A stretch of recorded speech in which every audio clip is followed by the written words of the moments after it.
Olá, povo de Deus, a paz do Senhor Jesus. Olha, estou com a Bíblia Sagrada aqui e esse é mais um vídeo para o canal Galardoar, ensino de presente para você. Me encontro bastante honrado e alegre pela sua presença, pela sua inscrição. Se você não é inscrito, se inscreva aqui, ative o sininho das notificações, curta, comenta, compartilha esse canal para os seus irmãos, seus amigos, né? Para que esse canal possa ter maior proliferação. Deus em Cristo abençoe sua vida. Este vídeo é a continuação do vídeo anterior, que estamos falando a respeito das epístolas, introdução às epístolas gerais. E no primeiro vídeo falamos a respeito de Hebreus e Tiago. Nesse vídeo agora nós estaremos falando de 1ª e 2ª Pedro, ok? Então esse é o motivo, esse é o momento, melhor dizendo, que você vai se inscrever, né? Vai aí compartilhar esse vídeo, coloca aí, ativa o sininho aí e nos ajuda a crescermos ainda mais para a glória e honra do nome do Senhor e essa palavra chegar ao maior número de pessoas, ok? Vamos ao que interessa, sem enrolação, né? Eu sei que vocês não gostam, não é isso? Não gostam de vídeos longos aí. O primeiro vídeo ficou em 28 minutos, mas a gente tentou correr ao máximo, né? Aí, mas esse agora nós vamos fazê-lo em 15 minutos aí, estourando 1ª e 2ª Pedro, né? São duas cartas muito importantes também para a concepção do Novo Testamento e para a igreja, digamos assim, a igreja da diáspora, os judeus da diáspora. No primeiro vídeo nós falamos a respeito do que seria essa diáspora e para que você não sabe, vai lá, volta no primeiro vídeo e estaremos te explicando o que significa essa diáspora, ok? Então vamos a 1 Pedro. 1 Pedro, obviamente, como o nome já pressupõe aí, o escritor desta epístola é justamente Simão Pedro, né? O apóstolo de Jesus, que escreveu estas epístolas, tanto a primeira quanto a segunda, para a comunidade da Ásia Menor, que estavam fugindo das perseguições, ou da perseguição, uma das piores perseguições, implementada pelo imperador Nero. Então aqui nós já ganhamos uma informação importante, que é justamente o tempo, o período, o recorte temporal desta epístola. Então esta epístola ela foi escrita por volta do ano 64 a 67 depois de Cristo, uma vez que foi o próprio imperador Nero quem implementou esta perseguição, e o imperador Nero esteve neste mesmo período de 64 a 67 depois de Cristo. Nós vamos ver posteriormente que vai haver uma perseguição tão ferrenha ao ponto dos judeus se fugirem, né? Ao ponto dos judeus fugirem para outras localidades, e uma delas era justamente a Ásia Menor, o que hoje compreende a atual Turquia, tá? A Turquia dos tempos modernos. Então isso implica dizer que Pedro ele escreve para este povo, esta comunidade que está em intensa perseguição. Então isso é importante, esse pano de fundo histórico é importante, porque você vai entender o desdobramento do que Pedro vai tratar, né, principalmente nessa primeira carta. Na segunda carta, ele vai tratar alguns pontos também, até mesmo escatológicos. Mas na primeira, aqui especificamente, ele vai tentar tratar os próprios crentes, os judeus cristãos que estão sendo severamente perseguidos. Nós vamos ver que pela tradição judaica, tanto Eusébio de Cesareia, por exemplo, vai falar isso também, Pedro mesmo vai ser morto por esta perseguição. Então você vai ver que há uma perseguição muito grande. Então nós vamos observar que Pedro ele observa, né, muito bem aquilo que Jesus havia ensinado enquanto terra, ou seja, por volta de 40 anos atrás, aproximadamente, Pedro estava com Cristo, Pedro estava com Jesus. Pedro vai morrer jovem, vai morrer novo, né, diante das circunstâncias, né, ele vai morrer novo, ele vai morrer com 57 a 60 anos de idade. Então nós vamos observar que Pedro ele vai tomar tempo excessivo falando justamente sobre estas perseguições, a peregrinação dos cristãos nesta terra, rumo a uma terra que não haveria mais perseguição, não haveria mais mortandade, não haveria mais problemas, né, deste tipo. Seria glória, seria riqueza, seria honra. Nós vamos ver isso. E a situação de onde Pedro ele escreve esta carta, ele mesmo vai falar, né, na 1 Pedro capítulo 5, ele vai falar: os de Babilônia os saúda. Então aqui há dois pontos elementares diante dos pares teológicos, dizendo a respeito dessa Babilônia. Podia ser Babilônia literal mesmo, aquela que fica próximo lá ao rio Eufrates, né, aquela de Ur dos Caldeus, aquela próxima do Eufrates, que era o atual Iraque, né? É o atual Iraque, o território geográfico atual Iraque, mas também pode simbolizar, ou seja, pode representar, pode tipificar, isto é, uma figura de linguagem que representaria a Roma também, o Império Romano do Ocidente. Então, duas vertentes aqui teológicas. Quando Pedro está citando os de Babilônia os saúda, lá em 1 Pedro capítulo 5, versículo 13, pode representar justamente algo literal, ou seja, a Babilônia lá do Eufrates, né, a Babilônia mesmo, ou então a Babilônia no sentido figurado, no sentido tipológico, representando, portanto, a Roma, né, a Roma, essa Roma perversa. Então, pelo fato das grandes perseguições, os judeus tinham, e principalmente os apóstolos, tinham esta preocupação também de camuflar, digamos assim, para a comunidade judaica, palavras que estariam indo contra o governo, né? O Império Romano. Isso vai acontecer também lá no livro do Apocalipse, por exemplo.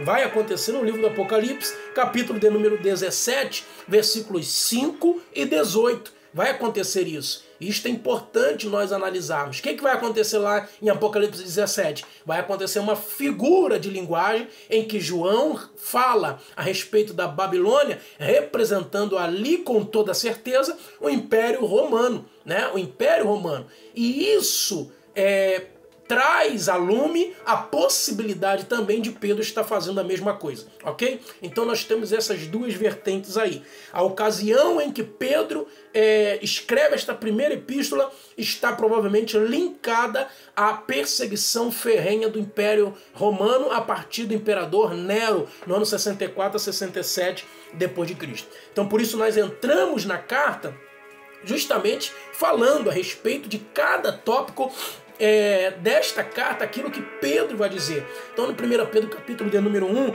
ele vai falar sobre a questão da peregrinação, aquilo que nós aqui ressaltamos agora há pouco, a peregrinação dos judeus diante deste mundo tenebroso. Esta peregrinação, nós sermos comparados a estrangeiros dentro desta terra, ou seja, são palavras de encorajamento, são palavras de ânimo para que esses crentes, esses judeus crentes, não pudessem desanimar, perder as forças, achar que pelo fato do Império Romano em algum momento estar ganhando território, seria uma derrota. Muito pelo contrário, Pedro vai dizer que há uma terra que está aguardando a nossa chegada, e se nós falecemos aqui, nós temos uma pátria eterna, uma pátria eterna. Isso é o que Pedro vai dizer já no primeiro versículo, chamando os judeus de peregrinos, de estrangeiros, né? Ele vai continuar isso no versículo 7, falando sobre o sofrimento e a glória. Aqui que eu acabei de falar, quem sofre por amor a Cristo, não foi isso que o próprio Cristo falou enquanto esteve na terra? Quem sofre por amor a Cristo aqui nesta terra pode ter certeza o presente, no momento presente as provações e as dificuldades, no momento vindouro nós temos várias e várias vezes mais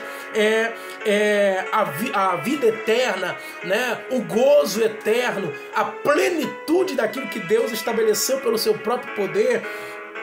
E Pedro vai garantir que sempre a concepção do sofrimento e da glória formavam um par, né? Ou seja, não está desassociado o sofrimento da glória, né? A glória futura, obviamente. Então, todo crente que sofre as perseguições por amor ao Evangelho, por amor a Deus, por amor a Cristo, pode ter certeza que também gozará do gozo eterno, da salvação, da glória eterna. Ele vai citar isso em vários momentos na sua primeira epístola. Por exemplo, em 1 Pedro capítulo 1, versículo 11, em 1 Pedro capítulo 4, versículo 13, em 1 Pedro capítulo 5, versículo 1 e também em versículo 10, capítulo 5, versículo 10.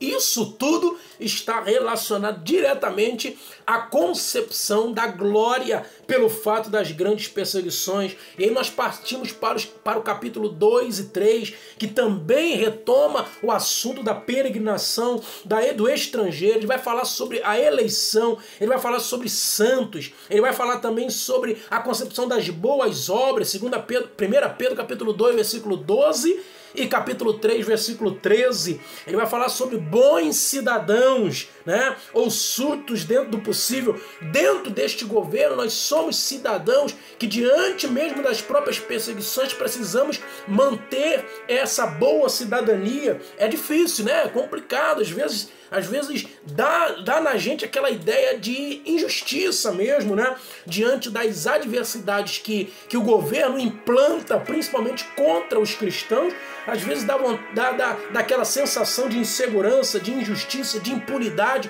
mas Deus garante que depois disso nós temos uma grande terra, uma grande pátria nos aguardando pelo fato de estarmos sofrendo por amor ao Evangelho, por amor a Cristo. Pedro vai falar sobre escravos cristãos, Pedro vai falar sobre as esposas cristãs e sobre os maridos, a concepção de como era no Oriente essa ideia de que a esposa precisaria mostrar-se, né, o máximo possível fiel, temente, não só a Deus, mas ao marido. Ao marido, a questão da varonilidade do marido em tratar a esposa com ternura. O plano de Deus, de fato, é isso que Pedro vai dizer, é a mutualidade no casamento que estava relacionado diretamente ao casamento de Deus com Israel, de Cristo com a igreja. Cristo pregou os espíritos em prisão, lá em 1 Pedro capítulo 3, versículo 18 ao 22, é uma referência óbvia, né? Uma referência óbvia àquilo que Jesus fez. Alguns vão dizer no sábado, mas eu não posso confirmar essa afirmação de que foi no sábado. Essa concepção da morte de Cristo, depois da morte de Jesus na cruz do Calvário, nós temos, portanto, essa ideia de que Cristo desceu às partes mais baixas da terra.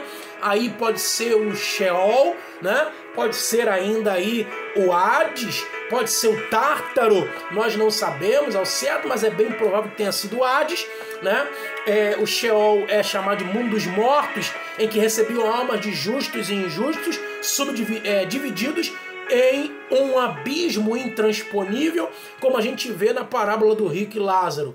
Então nós vamos observar que ele desce às partes mais baixas da terra, ou seja, é o inferno propriamente dito, e prega os espíritos em prisão. É os espíritos das pessoas ímpias que não reconheceram a pregação de Noé. Alguns identificam desta forma, que não reconheceram a pregação de Noé, mas para que não estivesse lá em vão, ele vai dizer: eu sou o Cristo, justamente para que eles não pudessem dizer que foi para lá enganado ou foi para lá sem receber a mensagem do Evangelho, ok? Então essa concepção que Pedro vai trazer na sua carta. Pedro vai trazer também a concepção do simbolismo do batismo. Batismo nas águas. Esse batismo nas águas que representa o sinal eterno da mudança interior. A mudança interior reverbera no exterior. A mudança interior reverbera no exterior. E esse exterior faz com que eu mergulhe na água por imersão para ser, portanto, batizado nas águas, representando também a morte do velho homem e o nascimento do novo homem, o homem interior e o homem exterior, tá? 1 Pedro capítulo 4, versículos, capítulo 4 e capítulo 5, vai falar sobre a provação novamente dolorosa, por isso que eu falei no início lá, que Pedro está num contexto de perseguição, as provações, as dificuldades, né? Nós estamos no primeiro século da igreja, então no primeiro século da igreja há muito dessas provações, dessas dificuldades, das grandes perseguições, pessoas morrendo mesmo, pessoas vão morrer no Coliseu, pessoas vão morrer perseguidas pelos imperadores. Então Pedro está tentando acalentar, exortar, encorajar os crentes que estão distantes até de Jerusalém. Então Pedro vai dizer: prepare-se para o sofrimento, nós vamos sofrer um pouco mais, nós vamos sofrer um pouquinho mais essa questão. E para falar a verdade, nenhum de nós que passamos por esta terra, por mais abastado que seja, não sofre algum tipo de não tem algum tipo de sofrimento. Pode ser esse sofrimento físico, sofrimento emocional, sofrimento mental, né? No campo da mente mesmo, esse sofrimento, porque tem gente que tem dinheiro, mas se mata. Por que isso? Se suicida. Porque há um sofrimento ali, há uma luta ali que é interna. Então é isso que Pedro está querendo dizer. Ninguém que passa por essa terra é isento de sofrimento de algum tipo. Então nós precisamos ter consciência de que este sofrimento, a despeito do que o diabo e os seus demônios queriam que acontecessem, esse sofrimento traz para os crentes, traz os crentes para mais próximo de Deus. É isso que Pedro está querendo dizer. Olha, o diabo estava achando e imaginando que quanto mais perseguição, mais distante de Deus os crentes estariam. Mas o tiro sai pela culatra e quanto mais sofrimento, mais os crentes se aproximam de Deus, mais os judeus se aproximavam mais de Deus. Os cristãos do primeiro século se aproximavam mais do Senhor, né? Já dizia alguém que quanto um sangue de um crente caía na terra, servia como semente para outros crentes nascerem. Então isso é extraordinário, isso é fenomenal, isso só pode ser obra do próprio Espírito Santo, não tem como. Então o amor, vai falar a partir do capítulo 4, versículo 7 a 11, vai falar sobre a concepção do amor, a virtude suprema da vida. Vai falar enquanto essa perseguição acontece, vocês precisam estar ligados, vocês precisam estar conectados. Conectados em quê? Conectados em amor, né? Porque a perseguição é de fora para dentro. Se nós que estivermos dentro nos degladiarmos, aí a vitória do inimigo será notória. Então é isso que Pedro está querendo dizer. Enquanto a perseguição está de fora para dentro, nós que estamos dentro temos que estar em amor sincero uns para com os outros, lá em 1 Pedro 1, 22, em amor sincero, com o devido respeito, 1 Pedro capítulo 2, versículo 17, em amor sincero com relação à fraternidade, a misericórdia, 1 Pedro capítulo 3, versículo 8, também o amor sincero uns para com os outros. Ele vai repetir o que ele falou em 1 Pedro capítulo 1, lá em 1 Pedro capítulo 4, versículo 8, do versículo 12 ao 19, aí sim ele toca na provação dolorosa que Nero implantou, sendo colocado, portanto, aí como a tipologia do próprio diabo. 1 Pedro capítulo 5, versículo 8. E Pedro já havia sofrido isso lá com Jesus, hein? Ele sabia o inimigo que estava atuando. Porque 1 Pedro 5, 8 vai dizer, não vos deixeis enganar. Não vos deixeis enganar. O diabo anda ao nosso derredor buscando a quem possa tragar.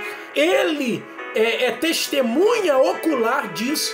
Porque o próprio Cristo disse isso a ele. Hoje, Pedro, Satanás me pediu para cirandar com tua vida.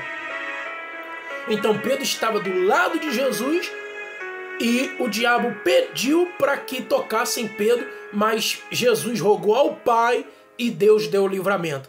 Então Pedro sabe o que está fazendo, sabe o que está falando. Aconteceu com ele, só não aconteceu pior porque ele estava do lado do mestre. Só não aconteceu pior porque ele estava do lado de Jesus. Mas aconteceu com ele que ao derredor o inimigo está tentando a todo instante nos tragar. Tá ok? Então essa convicção, tá? Essa convicção da perseguição é uma obra direta do diabo, a perseguição, mas é a providência de Deus. A providência de Deus faz com que tudo termine muito bem para a igreja e para os fiéis em Cristo, ok? Portanto, 1 Pedro fala sobre isso, sobre estas concepções. E aí nós passamos para a segunda epístola de Pedro. Da mesma forma que a primeira ele vai escrever para a Ásia. Da mesma forma que a primeira ele escreve provavelmente no ano 67. E ainda está sobre grande perseguição do imperador romano, ok? Do imperador romano. Então ele vai falar agora da consolidação da salvação. Veja que ele está tentando ao máximo fazer com que os crentes não desanimem, não percam as forças na primeira epístola, né? Dizendo que existe uma pátria melhor do que essa. Agora na segunda epístola ele está falando, olha, precisa haver em vocês uma consolidação da salvação. E a consolidação da salvação só vem através do conhecimento de Cristo, que é o fundamento da nossa fé. Então, se vocês não conhecerem Cristo de verdade, vocês não vão consolidar a salvação em vocês e qualquer perseguição os sucumbirá. Então, vocês têm aí as promessas. Você precisa conhecer a Cristo, você precisa lembrar das promessas que Cristo fez, né? E você também tem que ter as 7 qualidades divinas, segundo o apóstolo Pedro: a virtude, o conhecimento, o domínio próprio, a perseverança, a piedade, a fraternidade e o amor. Estes são os frutos da nossa fé preciosa que devemos acrescentar às bênçãos que Deus já nos tem concedido. Isto é o que o apóstolo Pedro já fala logo no início da sua carta, né? Ele vai falar sobre o próprio iminente martírio, né? O tabernáculo desse corpo, ou seja, o tabernáculo desse corpo vai ser sucumbido. Vão matar esse tabernáculo, mas eu estarei os aguardando nas mansões celestiais, né? Ele vai falar sobre o firme testemunho. Ele vai falar sobre a apostasia, já passando para o capítulo 2. Ele vai falar da apostasia que sobrevirá junto com a perseguição, a apostasia. Olha o problema. Ele estava tentando tratar isso, a concepção do amor ao próximo, amor entre irmãos, lá na primeira epístola, justamente para não haver nenhum problema interno. Mas a apostasia é problema interno. E aí, com a perseguição do lado de fora e tendo que se cuidar da apostasia pelo lado de dentro, vai ficando cada vez mais afunilado essa corrida para a pátria celestial. E aí você vê que os crentes já estavam preocupados com a questão da vinda de Cristo, né? Com essa pátria. E aí em 2 Pedro 3, ele vai falar sobre a concepção da demora da segunda vinda, né?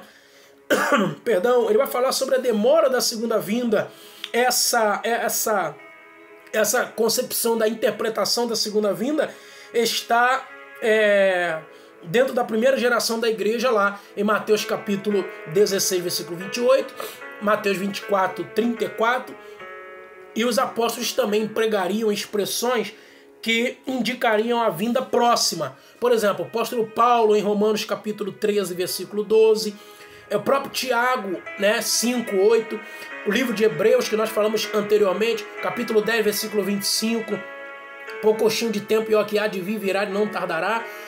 Apocalipse 1, 3, o fim está próximo. Ou seja, todas essas questões colocaram para o povo, para os dispersos, essa concepção de que Jesus já viria naquele momento. Paulo vai falar sobre isso para a igreja de Tessalônica, mas isso no ano 59. Aqui nós estamos 10 anos depois praticamente, e eles ainda estavam aguardando ansiosamente o retorno. Só que Pedro está dizendo, olha, fique tranquilo, Jesus disse que viria depois de bastante tempo, voltaria depois de bastante tempo, está em Mateus 25, 19. Então Mateus 25, 19 deixa claro essa concepção de Jesus vir depois de bastante tempo. 2 Tessalonicenses 2, do 2 ao 3, que eu acabei de citar, Paulo vai dizer, calma, antes disso vai vir uma apostasia tamanha ao ponto de muitos esfriarem-se na fé e se desvirtuarem do propósito. Então, não ache que é agora. Paulo está falando para Tessalônica. Não é agora mesmo. O filho da perdição ainda precisa se manifestar. E o filho da perdição ali é o homem iníquo. É o anticristo. Então o anticristo ainda não se manifestou. Por isso ainda Jesus não voltou à segunda vinda. E Pedro vai finalizar com as palavras de Paulo lá em 2 Pedro capítulo de número 3. A palavra de Paulo, versículo 15. As palavras de Paulo chamando Paulo... As palavras de Paulo não. Menciona as cartas de Paulo, chamando as cartas de Paulo de difíceis de interpretar, mas são escrituras. Versículo 16.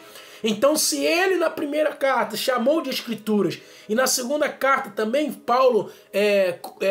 Pedro corrobora com Paulo chamando de escrituras, Pedro está embasando seus escritos nas escrituras sagradas, tendo, portanto, algo fidedigno, um escrito fidedigno. Então, esse escrito poderia ser compilado, poderia ser lido nas igrejas da Ásia Menor, poderia ser inclusive fonte de doutrinação, de esperança, de exortação, de consolação, de edificação. E ele termina dizendo que a maneira como que a igreja combate a apostasia e se mantém pura da corrupção mundana é manter-se firme na palavra de Deus, conforme transmitida pelos apóstolos e pelos profetas, ok? Então esta foi as duas cartas do apóstolo Pedro, melhor dizendo, para a igreja, as igrejas que estavam espalhadas na Ásia Menor. Todas elas, inclusive, foram fundadas pelo apóstolo Paulo, ok? Deus em Cristo abençoe sua vida. Eu espero ter contribuído aí para o seu crescimento cognitivo, para o seu crescimento de conhecimento da palavra de Deus. Eu espero que você possa ter chegado até aqui, estudado conosco estas duas grandes epístolas, que nos faltaria tempo, Deveria termos aí 40, 50 minutos, mas o tempo não nos permite, até pelo fato de muitas pessoas não assistirem, pelo fato de ser muito longo. Mas nós corremos aqui ao máximo, ainda fizemos aí em quase 29 minutos, corremos ao máximo. Mas que Deus possa continuar abençoando sua vida, em nome de Jesus. Você esteve no canal Galardoar, o ensino de presente para você.